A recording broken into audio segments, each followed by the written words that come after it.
Hindi nga natatapos pa ang buwan ay sinundan nga ang pagsasampa ng kaso ni Bea Alonzo ng kanyang ex-fiancé na si Dominic Roque.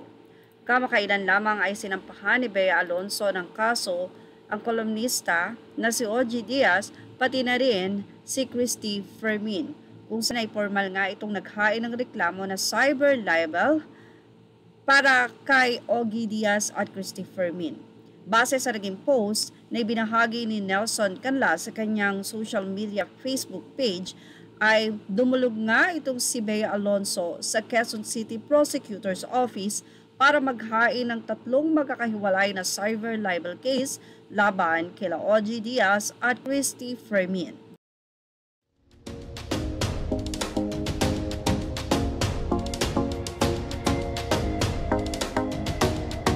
Tila sunod-sunod nga ng ganap ni Bea Alonzo dahil matapos nga pagsasampa ng kaso kay Christopher Fermin noong May 2, ngayon naman ay inuusap or issue ang nasabi nga pong hindi pagdalo nitong si Bea Alonzo sa movie na pinagdididahan niya ang 1521. Nagsalita nga ang producer ng pelikula kung saan ay naiintindihan naman daw nito si Bea Alonzo kung hindi ito mag-a-appear o nag-appear sa nasabing premiere nights.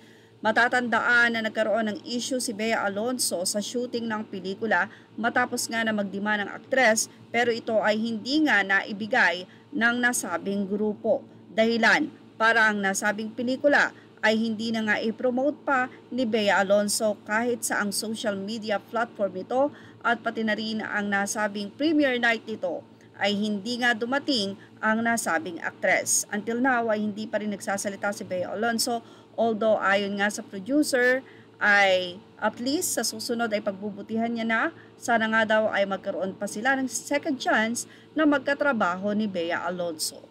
Samantala, bago nga matapos ang buwan ng Mayo, ay nagsampa rin ng kaso ang ex-fiancé ni Bea Alonzo na si Dominic Roque sa Pasig Prosecutor, kung saan sinampahan nga ni Dominic Roque ng cyber libel itong si Christy Fermin.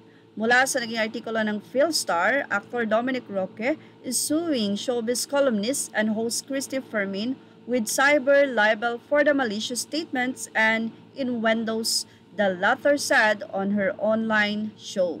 Ayon nga sa ilang mga nagkomentong netizen, ay kailangan ngang linisin ni Dominic Roque ang pangalan na nabahiran dahil sa mga issue na inilabas noon ni Christy Fermin. Ayon naman kay Christy Fermin, karapatan nila iyan at ito naman ay tatalakayin sa prosecutor. Nagsalita na nga ang nasabing mga nasangkot sa di umano ay pagmamay-ari ng kondo nitong si Dominic Roque na kung saan ay pinabulaanan na ang nasabing issue na di umano ay ayon sa source ng kolumnista. Yan ang ating Showbiz Now update. Images are all credit to the rightful owners. Thank you for watching Showbiz Now. Please like, share, and subscribe.